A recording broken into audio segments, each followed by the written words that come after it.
안녕하세요. 반갑습니다. 박완신 교수입니다. 이제 대한행사회 교수님들 모시고 교수법에 대해서 강의하게 된 것을 영광으로 생각합니다.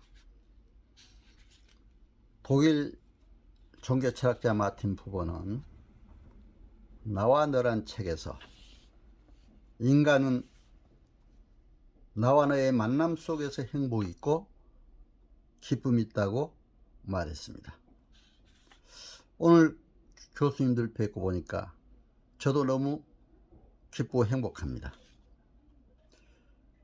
교수님 여러분들도 이 자리가 바로 기쁨의 자리, 행복한 자리가 되시기를 기원합니다. 제가 이 자리에 서게 된 것은 이제 사무관으로부터 출발한 공직 경력으로 또 행정사 자격을 받았습니다. 그래서 이제 교대역 법원 앞에 행정심판 소망 행정사 사무소를 열고 이제 지금까지 한 7, 8년간 행정사 교수로 강의를 하면서 또 행정사 일을 해왔습니다. 처음에는 협회 강의 자격이 없었기 때문에 저희 사무실에서 강의장까지 얻어가지고 한 3년여간 기본 소양 교육은 물론이고 실무 수습 교육까지 제가 맡아서 했습니다. 이런 이제 제 행정사에 대한 애착과 또 경력 이걸 가지고 또 이제 여러분을 대하게 됐습니다. 또 이제 저는 일반 사회에서는 법정대학의 교수로 또 이제 사이버대 총장으로 교직에서 봉사를 했기 때문에 제가 공직사회는 물론이고 또 국가 여러 기관 또 대학은 물론 학교 기타 일반 기업체까지 다니면서 강의를 한 경험이 있기 때문에 여러분 앞에 또 이 자리에 먼저 서게 된 것으로 알고 있습니다. 특히 저는 중등학교 2급 정교사 자격을 학부 때 대학에 다닐 때 받았습니다. 그래서 이제 중등학교 2급 정교사 자격까지 받았습니다. 그러나 이제 교사로 가지는 않고 공직에 이제 사무관으로 출발해서 한 15년간 있다가 이제 사무관급 이상 서울대 행정대학원에 석사과정 입학 자격 요건을 주어지는 광고가 났기 때문에 서울대 행정대학원에서 행정학으로 석사를 하고 단국대학에서는 또 북한행정으로 박사학위를 했습니다. 그래서 여러분 앞에 바로 법정대학 교수로 또 사이버대 총장으로 서 있었기 때문에 협회 교육도 제가 그동안에 쭉 해왔기 때문에 먼저 여러분 앞에 서게 된 것입니다. 여러분 감사를 드립니다. 이제 오늘 강의할 순서가 있습니다. 강의할 순서는 이제 교육 리더로서의 비전과 가치관, 자세 이렇게 하고요.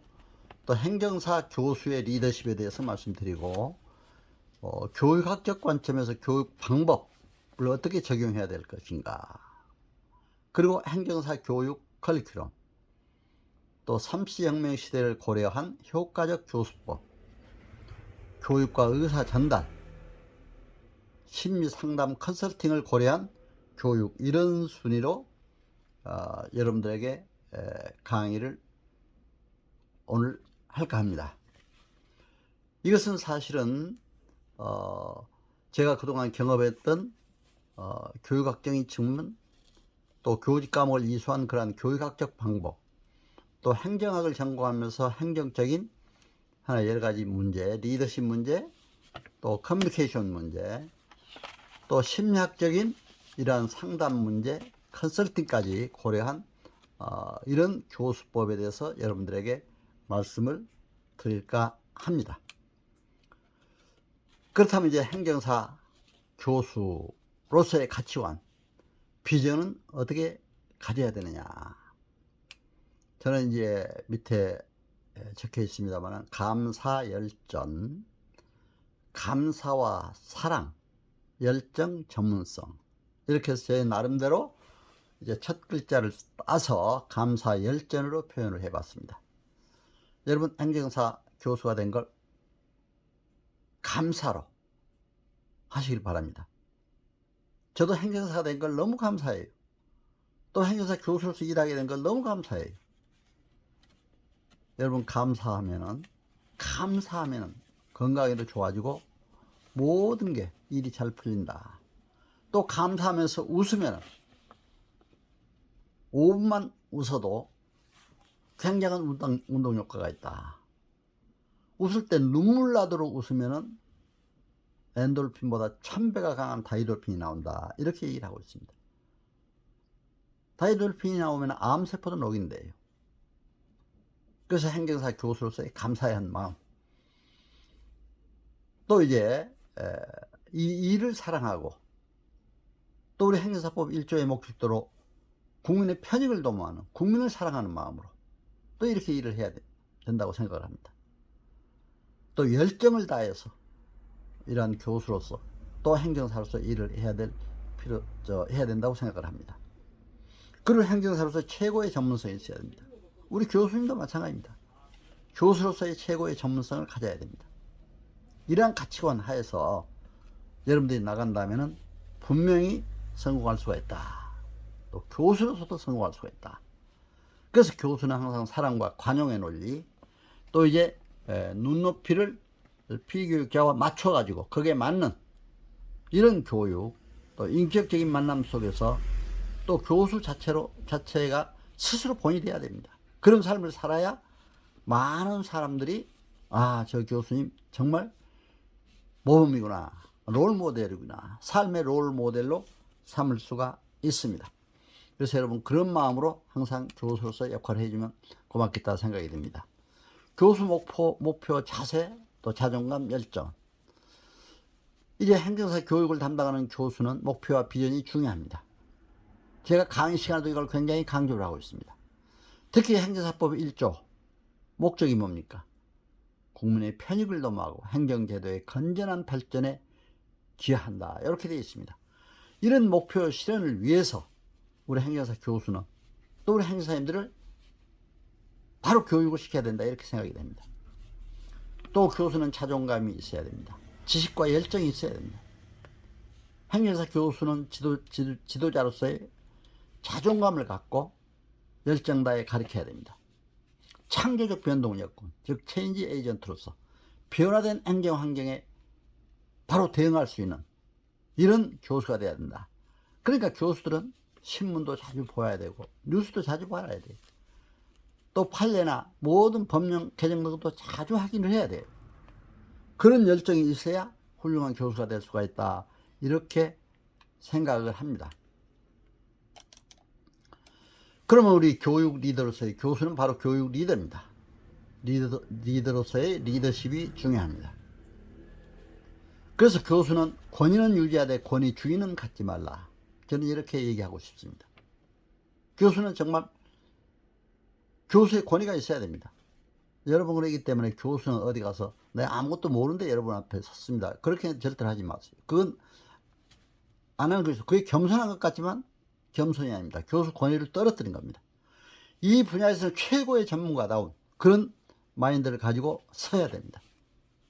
그러나 권위주의는 갖지 마라. 교만하거나 권위주의로 이렇게 남 앞에 자기가 어떤 권위를 부리려고 하는 그런 것은 가져서는 안 된다. 이렇게 생각을 합니다. 또 리더십. 그러면 교수로서 이런 리더십을 가져야 되는데, 리더십이란 뭡니까? 조직의 목표를 달성하기 위하여 조직 구성원들의 분열된 행동을 하나로 통합하여 조직 활동에 협력적 태도를 취하도록 유도하는 과정입니다. 바로 협력이 중요합니다. 그러니까 교수는 협력적 태도를 취하도록 해주는, 절대로 분열로 가는 그런 일이 해서는 안 됩니다. 그렇기 때문에 교수로서 설 때는 너무 일방적인 자기 주장만, 어떤 절대로 정치 이념적인 이런 얘기도 오히려 교수로서는 안 됩니다. 항상 통합하는 그런 입장이 돼야 됩니다. 그러면 이러한 리더십의 구성 요소로는 지도자가 있고, 따르는 사람이 있고, 조직이 있고, 어떤 조직이 있어야 행정조직이, 또 업무가 있고, 상황, 환경 이런 게 있어야 됩니다. 그래서 리더십과 헤드십 이런 말을 많이 합니다. 그러나 우리는 항상 민주주의 국가에서 민주적 리더십을 가져야 된다. 권위적이나 자유방임적 리더십은 지향해야 된다. 어떤 남의 머리가 돼서 헤드십만 발휘하려고 해서는 안 된다. 자원적 협력을 유도하는 그런 리더십을 발휘해야 됩니다. 그래서 저는 항상 3S 리더십을 강조하고 있습니다. 셀프 리더. 자기 자신의 관리를 잘해야 돼요. 자기 자신의 건강관리, 마음관리, 인간관계 관리, 지식관리, 기능관리, 또 서번트 리더로서의 섬기는 자세가 있어야 됩니다. 슈퍼 리더로서의 협력하는 자세, 이게 필요합니다. 협력적 자세가 없으면 절대로 안 됩니다. 어디 가서 분열이 하거나 갈등의 요인이 되는 그런 리더십은 절대로 안 된다, 이렇게 생각을 합니다. 그렇다면 이제 교육 방법 개발 적용, 이것은 교육학적 측면에서 이제 몇 가지가 있습니다. 교수법, 교수 방법 있고, 교육 과정을 어떻게 커리큘럼 정하는 방법이죠. 교육 상담, 우리도 상담이 있잖아요. 상담 방법. 교육 행정을 어떻게 해야 될까요? 행정 방법. 교육 평가, 마지막 이제 평가 방법까지 있죠. 이런 교육학적에서 나옵니다. 우리 행정사 교육도 이런 걸 알아야 돼요. 교육 과정을 커리큘럼 어떻게 짤 것인가, 또 국민들에 대한 상담은 어떻게 할 것인가, 교육 행정은 어떻게 해야 될 것인가, 하고 나서 또 평가는 어떻게 해서 앞으로 더 잘하도록 피드백 과정을 잘 활용을 해야 됩니다. 행정사 교육은 원래 과목당 2~3시간으로 제한되어 있습니다. 우리가 기본 소양 교육은 20시간이기 때문에 이제 9과목 정도가 이렇게 편성이 되어 있습니다. 2시간 정도 이렇게 되어 있습니다. 그래서 이제 앞으로 우리 행정사 교육도 참여형 교육 방법 이런 보충을 위해서 질문 답변 것도 해야 되는데, 사실은 기본 소양 교육 2시간 동안에 질문 답변 시간을 많이 갖다 보면 자기 강의를 못 해요. 그렇기 때문에 실습 시간이 있으니까 실습 시간 40시간 그때 많이 해줘야 되는 것이 중요합니다. 그러면 이제 행정사 교육 교수 개발, 여기서는 특히 교환 작성이 중요하다 하는 것을 말씀드리겠습니다. 특히 이제 교환 작성 할 때 교환의 구성은 도입 단계, 주의 집중, 호기심, 동기부여, 모티베이션 단계죠. 교환 전개 단계, 본론 부분입니다. 또 결론 부분. 이것을 이따 강의 안에서 좀 더 구체적으로 설명을 드리겠습니다. 또 교환은 구체성, 명확성, 실용성, 편의성 이렇게 해야 됩니다. 너무 어렵게 해도 안 되고 구체적으로 명확하게, 또 실제 우리 행정사 일하는 데 도움이 되도록 실용성이 있어야 되겠죠. 교환의 효과, 교환은 교육에 자신감을 부여하고 학습자의 집중도를 향상시킵니다. 그렇기 때문에 교육은 한편의 드라마다, 종합예술이다, 이렇게 생각할 수가 있습니다. 교환 작성 자체가 훌륭한 교육 리더의 훈련 과정이다. 성공적인 교육은 교환에 따라 좌우될 수도 있다, 이렇게 볼 수가 있습니다. 그럼 이제 교육 내용은 우리가 교육할 때도 교환을 중심으로 해서 사실 강의를 해야 돼요. 교환에 있는데 엉뚱한 얘기가, 어떤 분들은 다른 얘기 하는 분도 있는데 그건 절대로 안 돼요. 우리가 교육 과정 커리큘럼에서 만들어 놨으면 그 안에 따라서 우리가 해줘야 됩니다. 그러면 교수의 그 교육 시간 단계도 아까 이제 교환 작성에서도 얘기했습니다만은 모티베이션 단계, 이건 한 5분에서 완전히 수업에 집중하도록 해줘야 됩니다. 인사소개도 하면서 또 행정사와 동일시하는 친근감도 갖게 하고, 과목 개요도 얘기하고, 교육 동기 5분으로 이게 수업 분위기를 유발해 주는 거죠. 또 교육 내용, 이것은 본론이죠.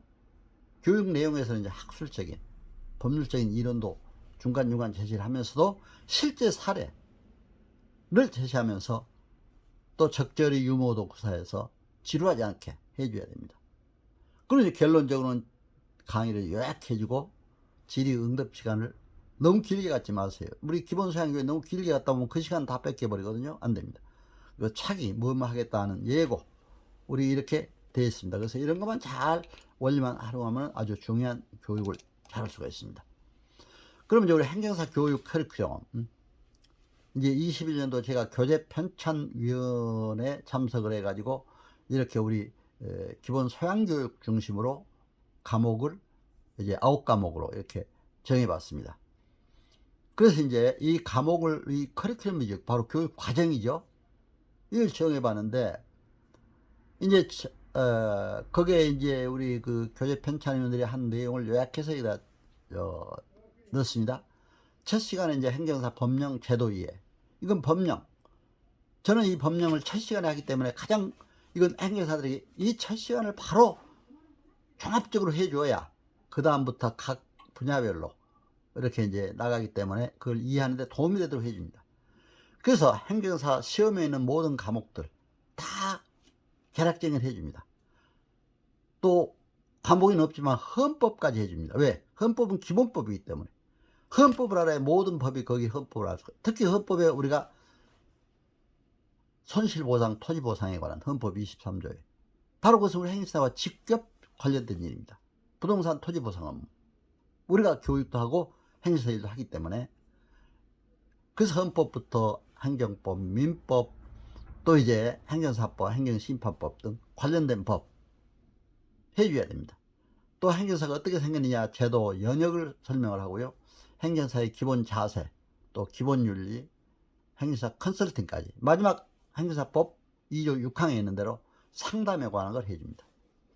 행정심판 이론 및 실무, 이건 행정심판 절차라든가 재결 절차, 또 뭐 효력정지, 영업, 또 운전, 면허 취소 정지 등 이런 구제 업무, 이런 걸 실제 이론과 함께 행정심판법과 함께 또 이런 이론도 제시하는 게 좋다. 실무적인 것도 제시해주면 좋다.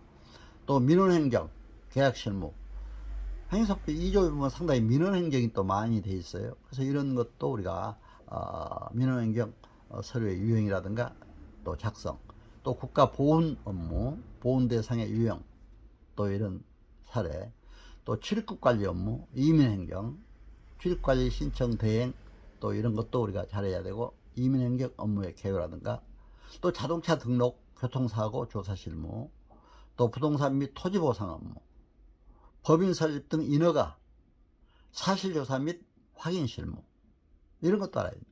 자동차 등록 같은 것도 사실은 우리 행정사 해야 되는데, 저는 실습할 때 꼭 자동차 등록 사업소를 가봅니다. 구청에. 거기에 완전히 그 행정사 자격이 없는 사람들이 와서 많이 해요. 그래서 이런 것도 우리가 잘 설명을 해줘야 됩니다. 토지보상 업무, 이것도 이제 토지 손실보상과 관련된 겁니다만, 감정평가, 또 보상액 선정, 이의신청 등 이런 것과 관련해 가지고 얘기를 해주면 되고요. 법인 설립이 또 많이 있습니다. 우리 행정사가 해야 되는 법인 설립은 이제 공익법인과 비영리법인이죠. 이런 법인 설립에 대한 인허가 문제, 기타 인허가, 이런 것도 우리가 함께 해줘야 된다. 사실조사, 이 업무도 우리 행정사 해야 되기 때문에 이 강의도 있다는 것을 여러분들이 아시고 해주시면 되겠습니다. 자, 3C 혁명 시대와 관련한 또 고려한 효과적인 교수법 말씀드리겠습니다. 의사 전달 기법을 고려해서 참신성, 적시성, 새로운 정보를 가지고 새로운 지식, 이런 걸 해줘야 됩니다. 시기에 맞는, 또 대조성, 밤이 있으면 낮이 있고, 또 어둠이 있으면 빛이 있고, 또 적정한 분포를 해줘야 됩니다. 컴퓨터, 요즘 인터넷 시대죠. 바로 여기에 맞는 4차 산업혁명 시대에 맞는 최신 정보, 이런 걸 제공해 줘야 한다. 컨트롤, 통제사회. 마침 자유로운 것 같지만 자유민주사회는 상당히 지금 통제도 되어 있습니다. 정보도 보세요. 우리가 정보가 자유로운 것 같지만 정보 통제가 많이 되고, 사실은 그 통제 속에 살고 있습니다. 개인정보가 요즘 다 웬만큼 드러나고 있잖아요. 그렇기 때문에 우리는 상당히 이런 통제 사회에 살고 있다. 이런 걸 고려해서 우리가 모든 강의도 해야 되고, 또 모든 그런 행정사도 일도 해야 된다. 이렇게 생각이 됩니다. 자, 의사전달. 의사전달은 뭡니까? 커뮤니케이션, 정보 교환, 갈등 조정, 사기 방향이라는 의사전달의 기능이 있습니다. 조직 목표 달성 위해서 목표를 구체화해서 효과적 수단을 결정하는 의사결정에 필요한 정보를 제공하는 것이 바로 의사 전달입니다. 커뮤니케이션입니다. 그러면 이 커뮤니케이션의 구성 요소는 전달자, 수신자. 교수는 전달자죠. 수신자는 우리 행정사들이죠. 듣는 사람. 거기에 내용, 또 어떤 통로를 하느냐. 우리 지금 온라인으로 하기도 하니까 온라인 통로, 줌 매체를 통한, 또 이제 실제 오프라인으로 할 때는 또 실제 대면 교육, 페이스 투 페이스죠. 이런 교육이 될 수가 있다. 또 의사 전달도 공식적으로 할 수도 있고 비공식적으로, 또 언어적, 비언어적. 표정만 봐도 뭐가 되지 않아요? 언어 표현이. 또 상향적, 아랫사람이 윗사람한테 결제를 만다든가, 하향적, 윗사람이 아랫사람에 또 지시를 한다든가, 수평적, 같은 동료 간에 이렇게 한다든가, 이런 의사전달. 의사전달의 원리는 명확해야 되고, 또 적당량을 해줘야 되고, 일관성이 있어야 되고, 분포성, 시기에 맞는 거, 적응성, 관심도, 집중성, 이런 의사전달의 원리를 활용해야 된다. 민주적 의사전달, 토론의 자유가 보장되고, 현대적 반대 의견도 존중해야 된다. 그렇기 때문에 더 베스트 해야지 세컨드 베스트, 이걸 조화 있게 구사해야 된다. 그건 무슨 얘기냐, 어떤 아주 가장 좋은 의견을 제시하는데 그걸 소수 의견이에요. 다수결의 원리로 볼 때는 그 사람이 지는 거죠. 그러나 이런 것도 존중해야 된다, 이런 얘기입니다, 사실은. 그렇기 때문에 항상 의사전달의 방법에서 이런 것도 고려해야 된다, 이렇게 생각해야 됩니다. 의사전달의 시각적 요소. 시각적 요소가 55%입니다. 그렇기 때문에 얼마나 중요합니까? 청각적 요소가 38%, 교육 효과에 있어서 기타 언어 내용이 7%입니다. 표정이 중요합니다. 표정도 밝게 지어야죠. 밝은 표정. 아이 컨택트. 시선도 골고루 봐줘야 된다. 어떤 사람은 하늘만 보는 사람도 있고, 어떤 교수는 땅만 보는 사람도 있고, 그러면 안 되죠. 옆만 보고. 학생들 골고루 봐줘야 됩니다. 근데 이제 온라인 교육은 그렇게 할 수가 없는데, 그래도 온라인 교육도 이렇게 골고루 봐주는 게 좋더라고요. 너무 한쪽 그 강의안만 보고 하지 말고, 우리 청중도 본다는 이런 걸 보여주면 훨씬 더 효과가 있을 수가 있습니다. 태도, 복장을 항상 단정하게 해야 한다. 넥타이도 적절히 구사하고 아주 잘 이렇게 맞게 해야 된다. 그러니까 그런 얘기가 있잖아요. 옷을 잘 입으면은 사람이 보이고, 옷을 잘못 입으면은 옷이 보인다. 옷에 그 잘못된 것만 보게 돼요. 그러다 보면 교육에 지장이 있잖아요. 바른 자세. 항상 교수는 자세가 발라야 된다. 그래서 이제 이 바른 자세가 중요하다, 이렇게 말씀을 드립니다. 의사전달과 청각적 요소, 말씨와 목소리 표현, 온유하고 따뜻한 말씨로 여러분 해야 됩니다. 그래야 강의 분위기를 조성할 수가 있습니다. 그러나 중요 부분에 가서는 또 크게 강조도 해야 됩니다. 강약이 있어야 돼요. 강약, 중강약을 적절히 구사해야 돼요. 신뢰감 있는 목소리 표현해야 됩니다. 속도, 고저, 장단, 이걸 잘 조절해야 돼요. 요새 그 가곡이나 가요, 음악 같은 것도 보면요, 아주 막 강하게 했다가 또 약하게 됐다가 어떤 느리게 됐다가 좀 빠르게 됐다가 이렇게 하면 훨씬 더 효과가 나타납니다. 교육도 마찬가지입니다. 비호감적인 목소리가 어떤 건지 아세요? 퉁명스럽게 얘기한다든가, 앵앵거리는 목소리라든가, 허스키한 목소리, 발음이 부정확해도 안 됩니다. 응얼거리는 목소리라든가. 발음을 정확하게 할 수 있는 우리 교수는 항상 그런 걸 가져야 돼요. 노래도 그러더라고요. 발음을 정확하게 해서 가사 전달이 바로 돼야 된다, 그렇게 얘기를 하더라고요. 저는 이제 가곡이나 가요도 제가 작사한 거를 또 그 그림공연 작곡한 최영섭 씨가 작곡을 해가지고 12곡이 지금 풀려나가고 있습니다. 제 유튜브, 박완신 유튜브 채널에 보면은 박완신 TV 채널이 있습니다. 그래서 보면은 제 강의와 함께 이런 가곡이나 가요도 나가고 있습니다. 근데 그럴 때 보면은 꼭 그렇게 이 청각적 요소를 굉장히 강조하고 있습니다. 힘없고 작은 목소리, 이것도 안 되잖아요. 그렇기 때문에 이런 목소리도 잘 구사를 해야 된다. 그래서 여러분 뭐 잘하시라고 믿습니다만 이런 중요한 문제들을 고려해야 된다. 또 의사전달의 그 기타 언어 내용, 교육 대상의 심리 필요성을 파악해야 된다. 행정사법 제2조 6항 행정사는 행정관계 법령 및 행정에 대한 상담 또는 자문에 대한 응답을 규정하고 있습니다. 바로 상담. 그러니까 심리를 잘 이용해야죠. 그렇죠. 대상의 심리. 또 컨설팅 이론 적용해서 바로 상담에, 기업에서는 진단 지도가 중요합니다. 바로 이런 컨설팅 이론에 따라서 우리 상담도 잘 해줘서 어떻게 하면 그 업무를 잘 처리할 것인가, 이걸 잘 해줘야 되는 것이 우리 행정사들이 해야 될 일입니다. 자, 이제 아리스토텔레스, 고대 그리스의 유명한 철학자죠. 고대 그리스의 3대 철학자가 있지 않아요? 소크라테스, 플라톤, 아리스토텔레스. 소크라테스는 누굽니까? 요새 테스형이라는 노래가 나와서 많이 불려지고 있습니다. 너 자신을 알라, 중요한 얘기를 했죠. 플라톤은 정의감에 불탄 이런 정의를 주장했습니다.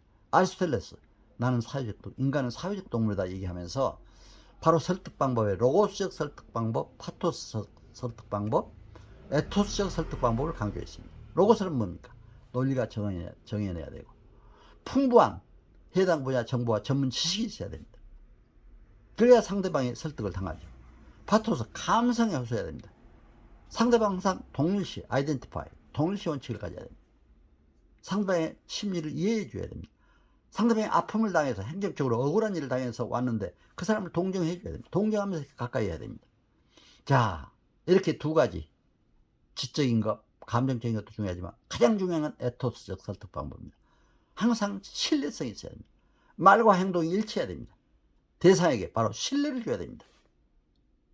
이 방법 중에 바로 에토스가 제일 중요하다. 그래서 저는 감사한 것이 제 이름이 박완신이거든요. 완전할 완자, 믿을 신자입니다. 그렇기 때문에 상당히 신뢰를 줄 수 있는 이름조차 그렇게 지어서 저는 행정사로서 일하기에 가장 좋은 일입니다. 이렇게 생각을 합니다. 저 자신이. 근데 여러분 어떠세요? 어디 가서 막 허풍이나 주고 그러면 안 되잖아요. 바로 믿도록 국민들에게 해줘야 되잖아요.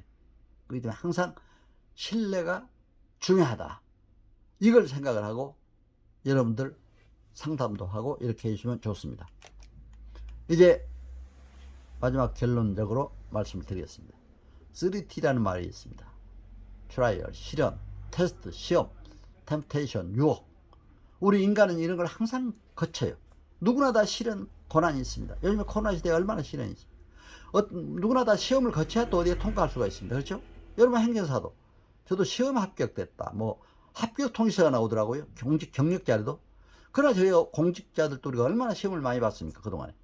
저도 참 사법고시 공부를 하다가 이제 행정부 쪽으로 사무관으로 들어왔습니다만 시험 보고 들어왔습니다. 지금 우리 행정사도 시험 보고 들어오지 않아요? 이런 테스트를 거쳐야 되지 않아요? 템프테이션, 그러나 유혹에도 빠지지 말아라. 유혹, 템프테이션. 이것이 성공의 지름길이다. 이렇게 볼 수가 있습니다. 행정사 교수님들은 최고의 국가 전문자로서 행정사법 1조에 규정된 대로 국민의 편익을 위해 국가 행정제도의 건전한 발전을 위해 기여하겠다는 확고한 목표와 비전을 갖고 여러분들 일을 하셨다면 반드시 훌륭한 교수요원이 될 수 있고 훌륭한 행정사들을 양성시킬 수가 있다, 이렇게 생각이 됩니다. 특히 21세기 지식경영시대, 4차 산업혁명시대 전문 자격 전문가로서 전문가적 실력을 갖고 사랑과 헌신, 근면과 진실 있는 인간관계, 또 섬김의 리더십으로 꼭 성공하는 교수님, 성공하는 행정사님 되시기를 간절히 기원합니다. 여러분 제 강의 잘 청취해서 감사합니다. 여러분 코로나19로 힘든 때 건강하시고 행복하세요. 감사합니다.